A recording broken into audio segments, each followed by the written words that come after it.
आप सभी को जय मसीह की। हमारा ये वीडियो मसीहियों को बाइबल सिखाने के लिए है। किसी अन्य धर्म की आलोचना करना हमारा काम नहीं है। इस वीडियो में प्रभु के दास आदरणीय भैया रविंद्र दास जी ने परमेश्वर की वाणी के बारे में बताया है कि कल और आज पूरी हुई, आगे भी पूरी होगी। हम वचनों के द्वारा प्रभु के दास से सीख सकते हैं। तो अगर आप इस वीडियो को देखते हैं तो आप ज़रूर आशीषित होंगे। इस वीडियो को अंत तक देखें, सब्सक्राइब करें, बेल आइकन को दबा दें और हमारे परिवार का सदस्य बन जाएं। फिर से जय मसीह की। फिर से हम आज परमेश्वर की दया और अनुग्रह में उसकी बातों को सुनने सीखने के लिए हम इकट्ठे हुए हैं। मेरे भाई अमन की और बेटे हर्ष की परमेश्वर ने सुधि ली है। इसके लिए मैं परमेश्वर पिता को प्रभु यीशु मसीह में पवित्र आत्मा में होकर हृदय से मैं धन्यवाद देता हूँ कि परमेश्वर अपनी बातों को हमको सुनने सीखने का मौका दिया। परमेश्वर की आत्मा की अगुवाई में हम इस छोटी सी संगति को समर्पित करते हैं और वचन में जाने से पहले हम एक प्रार्थना करेंगे। अनुग्रहकारी दयालु सर्वशक्तिमान परमेश्वर उद्धारकर्ता यीशु मसीह में धन्यवादित है पिता।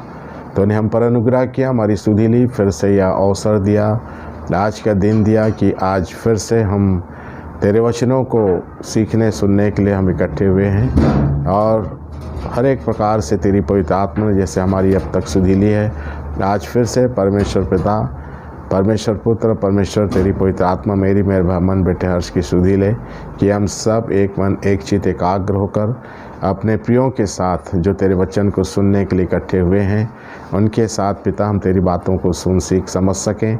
इसलिए हम सब सुनने वालों के मन में पिता परमेश्वर तेरा भय को डाल देना, ताकि हम सब तेरे वचन को जब सुने तो तेरा भय पिता हम सबों के हृदय में राज्य करे, तेरा भय पिता हमारे चाल चलन में राज्य करे। ऐसे हम तुझसे अनुग्रह चाहते हुए आज की आवश्यकता के अनुसार तेरा वचन मेरे लिए, मेरे प्रिय सुनने वाले भाइयों और बहनों के लिए, बेटे और बेटियों के लिए प्रकट और प्रकाशित हो, ताकि हम सब तेरी बातों के द्वारा अपने आत्मिक जीवन की सुधि ले सकें और उसको तेरे महिमा के लिए तैयार कर सकें। सो ने हम सबों की प्रार्थनाओं को सुना पिता, हम धन्यवाद करते हैं तेरी उपस्थिति में, तेरी आत्मा की अगुवाई में, यीशु के नाम में हम सब भाई और बहन एक मन एक चित एकाग्र होते हुए आज की आवश्यकता के अनुसार तेरे वचन की बातों को सुनने सीखने के लिए तेरी ओर अपनी आँखों को उठाते हैं। हर एक अंधकार की शक्तियाँ, व्यवधान करने वाली ताकतें क्रूस की वेदी पर कीलों से जड़ते हैं। और इस विनती को हम सब के उद्धारकर्ता यीशु मसीह के नाम से मांगते पिता, सुनिए और ग्रहण कीजिए, आमीन। सो परमेश्वर का हम धन्यवाद देते हैं कि फिर से प्रभु की महिमामयी बातों को हम अपने जीवनों में स्थान दें। यदि परमेश्वर की महिमामयी बातों को हम अपने जीवनों में, चाल चलन में, रहन सहन में, आने जाने में इस्तेमाल करेंगे तो परमेश्वर हमको अपने महिमा के योग तैयार करेगा। इसलिए परमेश्वर की महिमामयी बातें उत्पत्ति से प्रकाशित वाक्य तक लिख करके दी गई हैं, जिसको आज हम आमोस की पुस्तक से थोड़ी सी बातों को ध्यान करेंगे। आमोस 8 अध्याय में लिखा है। आमोस 8 अध्याय का 11 और 12 पद को मैं पढ़ूंगा। परमेश्वर यहोवा की यह वाणी है, देखो ऐसे दिन आते हैं जब मैं इस देश में महंगी करूंगा, उसमें न तो अन्न की भूख और न पानी की प्यास होगी, परंतु यहोवा के वचनों के सुनने ही की भूख प्यास होगी। और लोग यहोवा के वचन की खोज में समुद्र से समुद्र तक और उत्तर से पूरब तक मारे मारे फिरेंगे, परंतु उसको ना पाएंगे। तो परमेश्वर आज हमको बताना चाह रहा है कि ये घटना इस पृथ्वी पर घटना शुरू हो चुकी है। कौन सी घटना परमेश्वर कह रहा है? यहोवा की यह वाणी है 11वें पद में, आमोस 8 के 11वें पद में परमेश्वर यहोवा की यह वाणी है। ये किसी जाति धर्म की, किसी धर्म के अगुओं की वाणी नहीं है, ये परमेश्वर की वाणी है। हम सब के परमेश्वर सृष्टिकर्ता की वाणी है ये। और सृष्टिकर्ता की वाणी पृथ्वी के सारे मनुष्य जातियों को दी गई है। क्या वाणी है? देखो, ऐसे दिन आते हैं जब मैं इस देश में महंगी करूँगा। तो देखिए, परमेश्वर हमारे वर्तमान युग में भी इन बातों को दिखा रहा है कि आज हमारे ज़िले, राज्य और देश में कितनी महंगी हो चुकी है, कितनी महंगाई बढ़ चुकी है। और इन चीज़ों को आप अपने परिवार के संचालन से आप समझ सकते हैं कि वास्तव में आज हम जितना भी पैसा कमा रहे हैं वो कम हो जा रहा है, क्योंकि महंगाई इतनी अधिक हो चुकी है। ये परमेश्वर के वचन के कथा अनुसार है। परमेश्वर के वचन के अनुसार महंगाई बढ़ रही है और इसलिए परमेश्वर कह रहा है, परंतु जब मैं इस देश में महंगी करूँगा, उसमें ना तो अन्न की भूख ना पानी की प्यास होगी। देखिए, परमेश्वर कह रहा है कि जब मैं महंगी करूँगा तो उस समय ना तो अन्न की भूख ना पानी की प्यास होगी, परंतु यहोवा के वचनों के सुनने ही की प्यास होगी।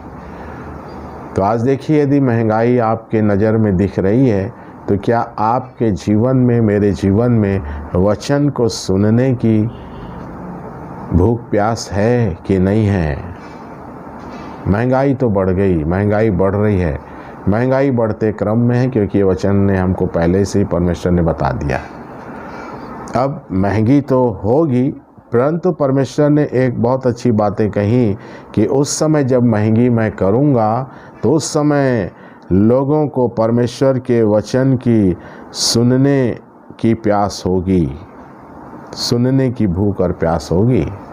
तो आज मेरे और आपके जीवन में क्या परमेश्वर के वचन को सुनने की भूख प्यास है? यदि नहीं है तो आगे का वचन हमको कुछ खतरनाक संकेत देते हैं। जैसे आज हम देख लें कि आज हमारे जीवन में परमेश्वर के वचन की भूख और प्यास है कि नहीं। क्या हम वचन को सुबह उठकर पढ़ने की भूख और प्यास के तहत वचन पढ़ रहे हैं कि नहीं?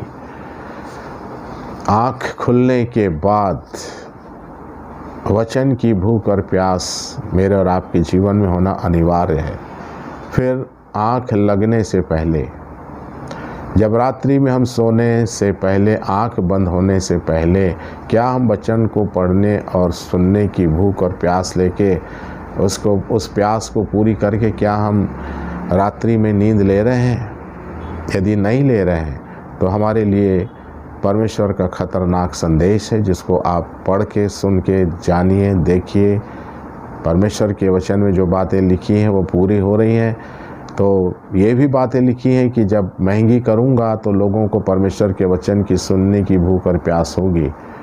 तो ये वचन मेरे जीवन में पूरा होना है। आज महंगाई को मैं देख रहा हूँ, हम सब परिवार चलाने वालों में से हैं।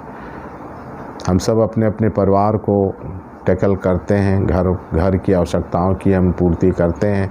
तो हम सब जानते हैं कि कितनी महंगाई बढ़ चुकी है, परंतु उसके बाद क्या मेरे और आपके अंदर वचन को सुनने की भूख और प्यास आई या नहीं आई है? तो भजन संहिता 143 में भी लिखा है, भजन संहिता की पुस्तक 143 अध्याय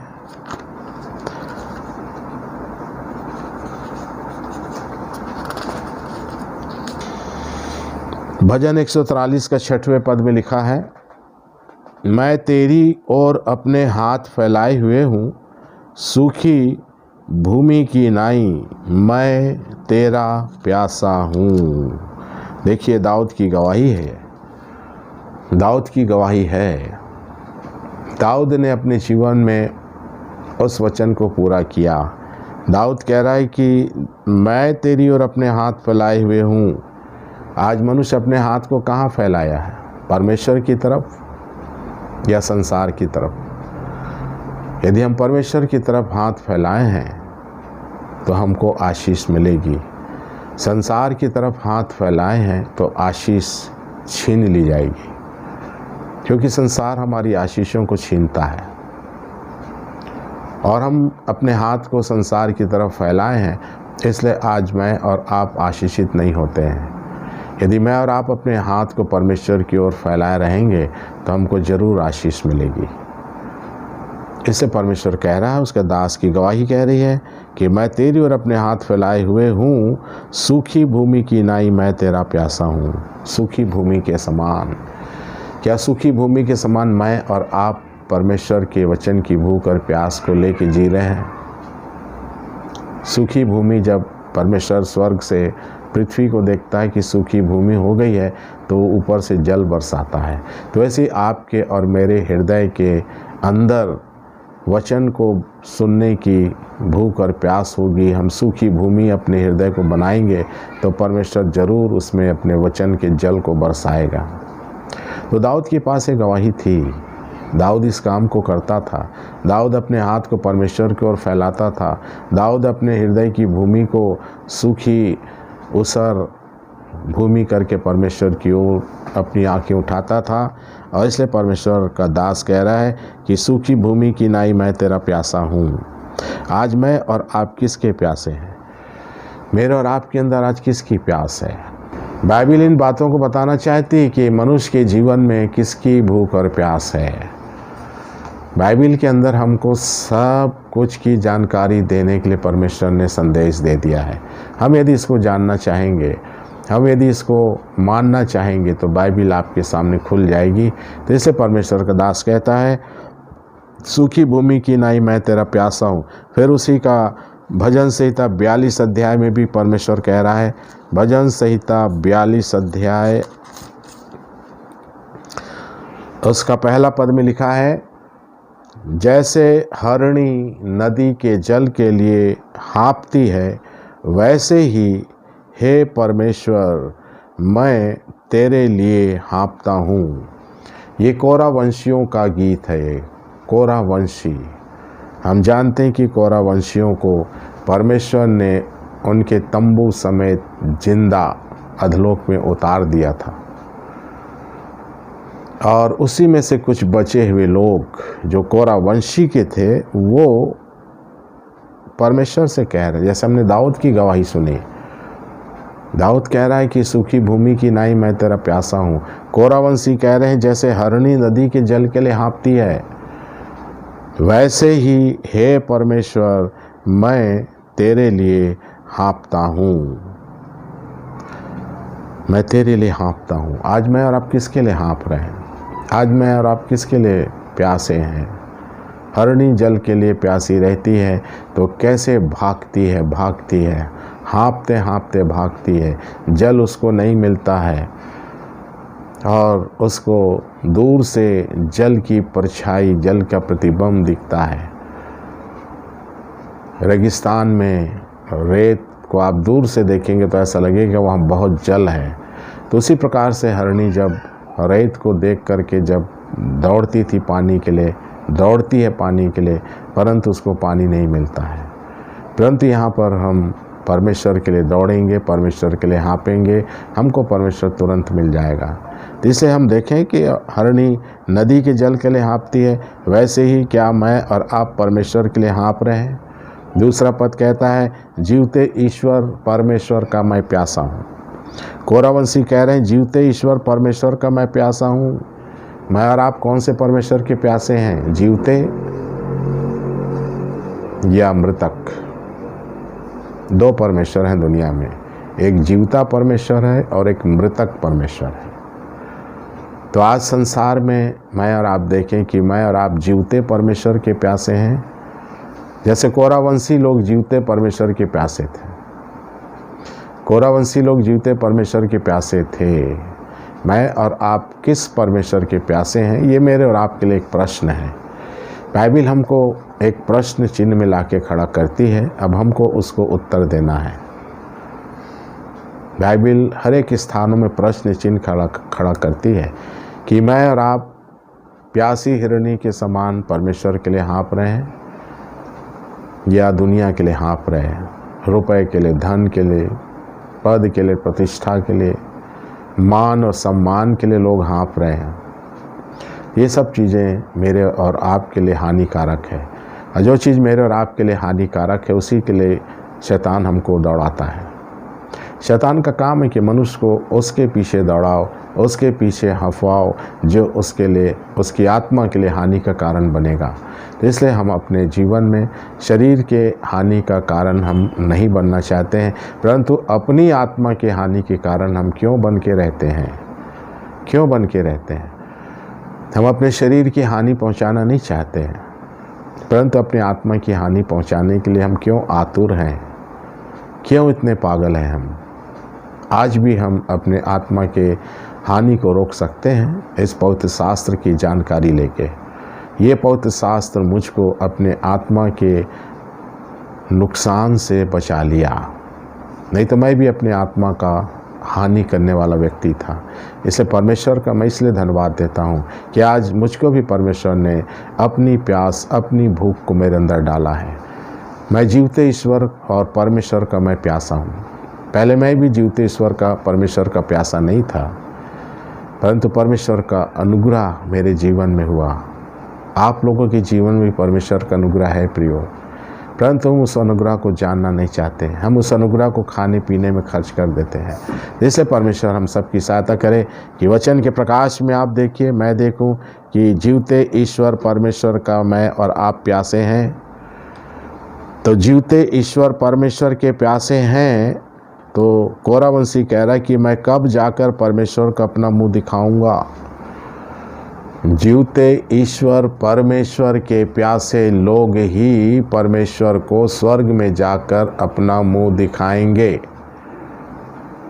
तो इसलिए आप और मैं जीवते परमेश्वर को नहीं खोज रहे हैं, तो हम उसको मुंह कहाँ से दिखाएंगे? हम नहीं दिखा सकते।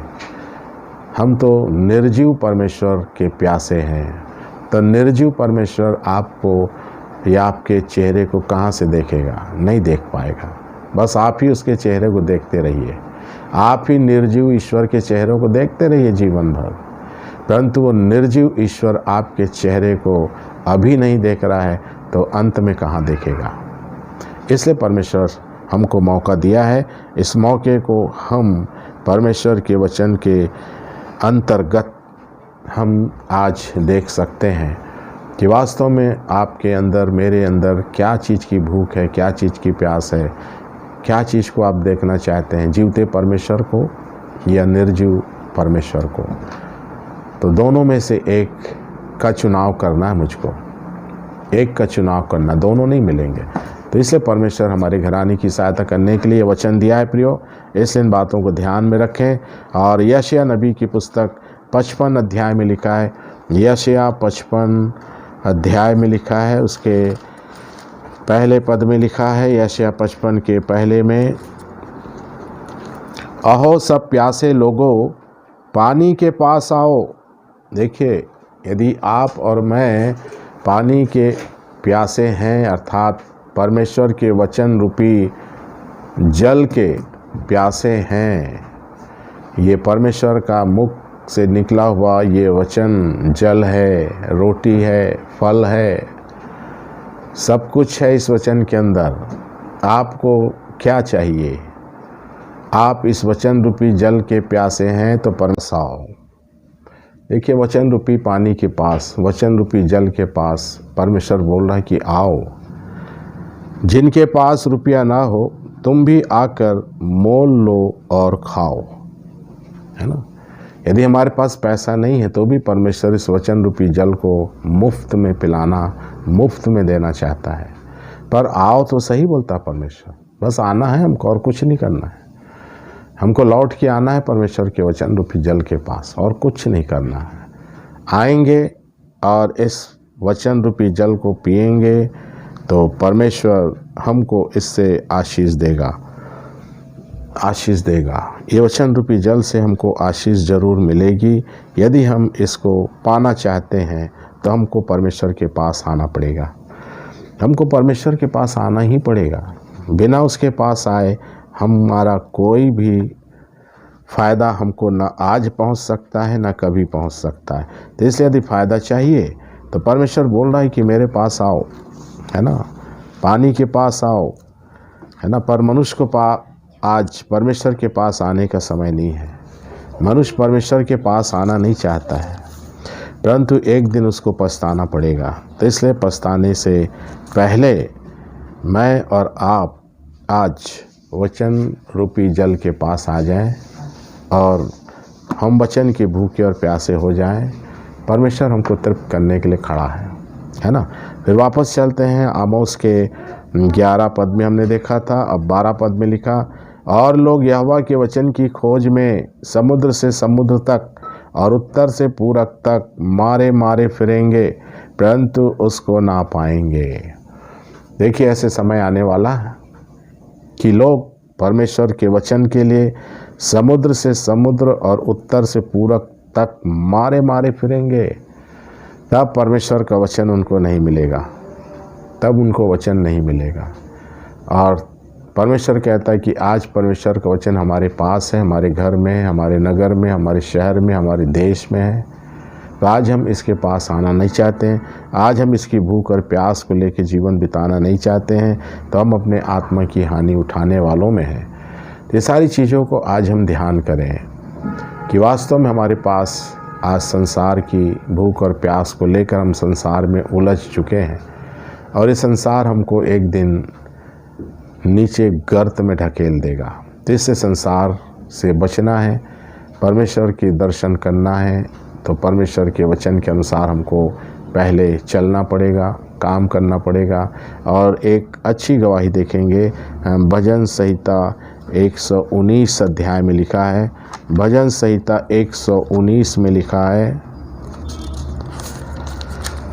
भजन संहिता 119 के 130 में लिखा है, तेरी बातों के खुलने से प्रकाश होता है, उससे भोले लोग समझ प्राप्त करते हैं। देखिए, परमेश्वर के वचन रूपी जल के पास आएंगे, इस वचन को मैं और आप खोल कर पढ़ेंगे, तो इसके खुलने से परमेश्वर का प्रकाश हमारे जीवन में पाया जाता है। वचन नहीं खुलेगा, वचन की भूख और प्यास नहीं रहेगी, वचन के अनुसार चलने का हम निर्णय नहीं करेंगे, वचन के पास आकर वचन को नहीं खोलेंगे, तो परमेश्वर का प्रकाश इस वचन के द्वारा ही मेरे और आपके हृदय में, मन और विवेक में जाता है। तो परमेश्वर के मुख का प्रकाश उसके वचन के द्वारा, वचन के प्रकाश के द्वारा हमारे पास जब आता है, तो भोले लोग समझ प्राप्त करते हैं। हम भोले हैं, इसलिए हमको समझ चाहिए। भोले लोग ही समझ को प्राप्त करेंगे, पर शर्त है कि वो इस वचन रूपी जल के पास आए। इस वचन रूपी जल के पास जो व्यक्ति आएगा, बाइबिल का दावा है कि बाइबिल का परमेश्वर उसको ज़रूर उसकी प्यास से उसको तृप्त करेगा, उसकी भूख से उसको तृप्त करेगा। तो इन बातों के लिए परमेश्वर आज हमें भी मौका दिया। परमेश्वर की बातों को खोल कर प्रकाश चाहते हैं, तो परमेश्वर के पास अर्थात उसके वचन रूपी जल के पास आना ही पड़ेगा। तब मैं और आप जो भोले हैं, भोले उन्हीं को कहते हैं जो किसी भी बात को सच मान लेता। नीति वचन 14 के 12 में लिखा है, भोला व्यक्ति वो है जो किसी भी बात को सच मान लेते हैं। तो ऐसे भोले लोगों को ये वचन का प्रकाश समझदार बना देगा। समझदार बनना चाहते हैं कि भोले बन के रहना चाहते हैं, है ना। भोले मनुष्य को कुछ भी बोल दो, ये है तो हाँ ये यही है, ये ऐसा है तो हाँ ये ऐसा ही है, इसको भोला कहते हैं। इसलिए परमेश्वर कहता है कि उसके वचन के पास आएंगे, मैं और आप आएंगे, तो वचन के खुलने से परमेश्वर का प्रकाश मेरे और आपके हृदय में चमकेगा, विवेक में चमकेगा, और ये फिर हमको भोलेपन से छुटकारा देगा और हमको समझदार बना देगा। फिर हमारे प्रभु यीशु मसीह की एक अद्भुत गवाही है, उसको भी देखेंगे। यूहन्ना रचित सुसमाचार उसका 19 अध्याय उसका 28 पद में लिखा है, इसके बाद यीशु ने यह जानकर कि अब सब कुछ हो चुका, इसलिए कि पवित्र शास्त्र की बात पूरी हो, कहा, मैं प्यासा हूँ, मैं प्यासा हूँ। देखिए, प्रभु यीशु मसीह भी बोल रहा है कि मैं प्यासा हूँ। तो प्रभु यीशु मसीह किस प्यास को लेकर के वो कह रहे हैं? क्रूस पे परमेश्वर की सारी बातों को उन्होंने अक्षर सा पालन किया। क्रूस पे चढ़कर उन्होंने कहा कि मैं प्यासा हूँ। तो प्रभु यीशु मसीह को किस चीज़ की प्यास थी, उसको भी अपन देखेंगे। भजन संहिता 119 अध्याय में लिखा है, उसी भजन संहिता 119 अध्याय 119 का 131 पद में लिखा है। भजन संहिता 119 का 131 पद में लिखा है, मैं मुंह खोलकर हाँफने लगा क्योंकि मैं तेरी आज्ञाओं का प्यासा था। देखिए, प्रभु यीशु मसीह ने जो बोले थे क्रूस पे कि मैं प्यासा हूँ, तो बाइबल कहती है कि यीशु मसीह परमेश्वर की आज्ञाओं को मानने का प्यासा था। वो परमेश्वर की आज्ञाओं को मानने की प्यास थी उसके अंदर, और इसलिए परमेश्वर इन बातों को हमको बताना चाह रहा है कि दाऊद और जितने भी लोग कोरावंशी लोग, इन्होंने परमेश्वर के भूख और प्यास को, परमेश्वर के वचन की भूख और प्यास को लेकर जीवन बिताए, और परमेश्वर उनको तृप्त करके आज शांति के स्थान पे पहुंचा दिया है। प्रभु यीशु मसीह को परमेश्वर की आज्ञा को मानने की प्यास थी, और यीशु मसीह ने परमेश्वर की आज्ञाओं को मानने के लिए दुख उठाकर उस प्यास को बुझाया। परमेश्वर की आज्ञाओं को मानकर यीशु ने अपनी प्यास को बुझाया। तो आज मैं और आप क्या कर रहे हैं? हमको किसकी प्यास है? वचन की भूख प्यास है, परमेश्वर की आज्ञा मानने की भूख प्यास है, या संसार की शैतान की आज्ञा को मानने की भूख और प्यास है? जो भी हम करेंगे उसका हमको एक दिन रिजल्ट मिलेगा। यदि हम परमेश्वर के वचन की भूखे और प्यासे हैं तो आज हम तृप्त होंगे। यदि हम परमेश्वर की आज्ञाओं को मानने की प्यासे हैं तो परमेश्वर हमको शांति देगा। यदि हम संसार की, शैतान की आज्ञाओं को मानने के लिए भूखे और प्यासे रहते हैं तो शैतान और संसार हमको कुछ नहीं देगा, केवल पीड़ा का जगह ही हमको दिलाएगा। दुख और पीड़ा के स्थान पे शैतान की आज्ञा मानने वाले जाएंगे। संसार के भूखे और प्यासे एक दिन नीचे जीवन भर के लिए प्यासे होने के लिए जाएंगे। ऐसे संसार की भूख और प्यास हमको ऐसी भूख और प्यास की जगह में पहुंचा देगी जहां पर हमने कल्पना भी नहीं किया है। इसलिए प्रभु यीशु मसीह के समान हम परमेश्वर की आज्ञाओं को मानने की प्यास, दाऊद के समान परमेश्वर के वचन की भूख और प्यास, दाऊद के समान परमेश्वर की तरफ हाथ फैलाकर परमेश्वर के वचन की भूख और प्यास को हम रख के चल रहे हैं। कोरावंशियों के समान क्या हम जीवते परमेश्वर को खोजने और उसको पाने के, उसको पा के प्यास बुझाने की जीवन को लेके चल रहे हैं? क्या लेके चल रहे हैं? जो लेके चलेंगे उसका प्रतिफल हमारे हाथ में रहेगा। इसलिए जो बात मेरे और आपके पास है उसका रिजल्ट बाइबल में है। इसलिए आपके पास जो कुछ है, जिस चीज़ की प्यास है, उसका परिणाम आपको बाइबल में आज प्राण के निकलने से पहले देख लेना है। कि आप यदि संसार के भूखे प्यासे हैं, आप संसार के भूख और प्यास में दौड़ रहे हैं, आप शैतान की आज्ञाओं को मानने के भूखे और प्यासे हैं, उसका परिणाम क्या है बाइबल से देख लीजिए। यदि आप परमेश्वर के वचन की भूख और प्यास लेके जी रहे हैं, यदि आप परमेश्वर के आज्ञाओं की प्यास लेकर उसको पूरा कर रहे हैं, तो उसका परिणाम आपको, मेरे को क्या मिलेगा? आज देह में हम रह कर के वचन से जानकारी ले लें। सो इन जानकारियों के लिए परमेश्वर जो हमको दिए चले जा रहा है, हम सब उसको हृदय से धन्यवाद दें। और बाइबल को पढ़ना, बाइबल में बने रहना हमारी पहली और अंतिम आवश्यकता है। हम बाइबल से दूर रहते हैं, हमारे अंदर बाइबल की भूख और प्यास नहीं है। मैं बहुत से लोगों को देखता हूँ, जब बाइबल सुनाया जाता है तो उनको नींद आती है।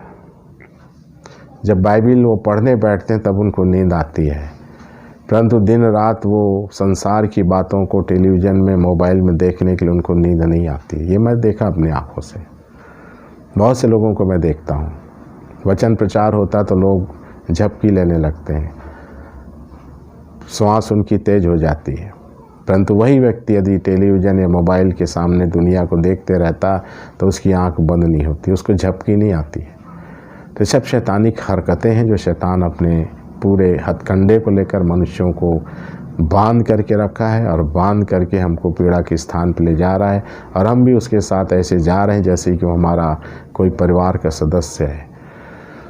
शैतान हमारे परिवार का सदस्य नहीं है। वो परमेश्वर ने शैतान को हमारे परिवार की सदस्यता को ख़त्म कर दिया, उसको स्वर्ग से निकाल दिया, परिवार से निकाल दिया। तो अब उसको परिवार की आवश्यकता थी, तो पृथ्वी पे आदम और हवा को उसने अपना परिवार बना लिया। और इसलिए परमेश्वर चाहता है कि हम शैतान के सहभागिता से, शैतान के परिवार से हम निकलकर फिर से हम परमेश्वर के परिवार में प्रभु यीशु मसीह के द्वारा आ सकते हैं। प्रभु यीशु मसीह हमको फिर से परमेश्वर के परिवार में लाना चाहता है और इस काम को प्रभु यीशु मसीह ईमानदारी से कर रहा है और बहुत जल्दी ये काम समाप्ति पे है कि आज जितने भी लोग शैतान के परिवार में दुनिया में, उनको परमेश्वर के परिवार में शामिल होने का एक मौका, एक ऑफ़र दिया जा रहा है। उस ऑफ़र को मैं और आप आज ठुकरा रहे हैं। प्रभु यीशु मसीह कोई ऐसा काम करने नहीं आया जिससे लोगों को नुकसान पहुँचे। प्रभु यीशु मसीह वो काम करने आया कि हम जो परमेश्वर के परिवार से अलग हो गए, शैतान के परिवार में शामिल हो गए, हमको फिर से परमेश्वर अपने परिवार में यीशु मसीह के द्वारा जोड़ने का काम कर रहा है। तो इसके लिए हमको ध्यान देना है कि हम वचन के भूख और प्यास में जीवन जी रहे हैं तो हम परमेश्वर के परिवार में जुड़ चुके हैं। यदि हम परमेश्वर की ओर अपने हाथ फैलाए हैं तो हम परमेश्वर के परिवार में जुड़ चुके हैं। यदि हम जीवते परमेश्वर के प्यासे हैं तो हम परमेश्वर के परिवार में जुड़ चुके हैं। यदि हम परमेश्वर की आज्ञाओं के प्यासे होकर उसको पालन कर रहे हैं तो हम परमेश्वर के परिवार से जुड़ चुके हैं। नहीं तो हम परमेश्वर का नाम होठों से ले सकते हैं परंतु उसके परिवार में हमारा जुड़ना मुश्किल है। तो इससे यदि आप और मैं परमेश्वर के परिवार में नहीं जुड़े हैं, यदि ऐसा आपके पास लक्षण नहीं है कि यदि आपको परमेश्वर के वचन की भूख और प्यास नहीं हो रही है तो आप इसको स्वीकार कर लीजिए कि आप परमेश्वर के परिवार से नहीं हैं। यदि आप जीवते परमेश्वर की ओर हाथ नहीं फैलाए हैं तो आप स्वीकार कर लीजिए कि आप जीवते परमेश्वर के परिवार में नहीं हैं, आप शैतान के परिवार से हैं। यदि आपके पास परमेश्वर की आज्ञा को मानने की भूख और प्यास नहीं है और उसको पूरा नहीं कर रहे हैं तो आप परमेश्वर के परिवार के नहीं हैं, क्योंकि शैतान का परिवार परमेश्वर की भूख प्यास को नहीं चाहता है। शैतान का परिवार परमेश्वर की आज्ञा को मानने की प्यास को नहीं चाहता है। तो आपके अंदर क्या चाहत है, मेरे अंदर क्या चाहत है, बाइबल हमको दिखाती है। सो इन कार्यों के लिए परमेश्वर हमको एक मौका दिया, हम उसको हृदय से धन्यवाद देते हैं। चलिए प्रार्थना करेंगे। परमेश्वर का हम धन्यवाद देते हैं आज के वचन के लिए जो उसने मुझको आप लोगों के साथ दिया। मैं धन्यवाद देता हूँ। प्रार्थना करेंगे। अनुग्रहकारी परमेश्वर, उद्धार करता यीशु मसीह में धन्यवादित है कि तूने आज की शाम फिर से अपने वचनों को मुझको अपने प्रिय आदरणीयों के साथ, भाई बहनों के साथ, बेटे बेटियों के साथ अपने वचन को सुनने का, समझने का पवित्र आत्मा के द्वारा मौका दिया। इसलिए मैं पवित्र आत्मा पिता का भी हृदय से मैं धन्यवाद देता हूँ। और उसी की अधीनता में आज हमने उन बातों को आमोस 8 अध्याय के 11 पद से 12 पद से हमने आत्मसात किया कि वास्तव में पिता परमेश्वर तूने कहा है कि मैं ऐसी महंगी करूँगा और उस महंगी के समय लोगों को वचन की, परमेश्वर के वचन की भूख और प्यास रहेगी। और हाँ प्रभु, आज इस बातों को, इन वचनों को तूने आज हमारे जीवनों में पूरा करने के लिए फिर से खोला, इसके लिए हम तुझको धन्यवाद देते हैं। और इन सारे वचनों के अनुसार जो दाऊद की गवाही हमने सुना, देखा, पढ़ा कि दाऊद को भी परमेश्वर की भूख और प्यास थी और कोरा वंशियों को भी जीवते परमेश्वर की भूख और प्यास थी। प्रभु यीशु मसीह को भी परमेश्वर की आज्ञा को मानने की भूख और प्यास थी। ये सारी बातें पिता हम सबों के सुनने वालों के जीवनों में कार्यकारी हो, मेरे जीवन में कार्यकारी हो, ऐसे मैं तुझसे निवेदन करते हुए हर एक अंधकार की ताकतों को, जिन वचन को हमारे हृदय से चुराने की कोशिश करेगा, उसको यीशु के नाम से निष्क्रिय और निकम्मा करते हैं। और इस विनती को हम सबके उद्धार करता यीशु मसीह के नाम से मांगते पिता, सुनिए और ग्रहण कीजिए। आमीन।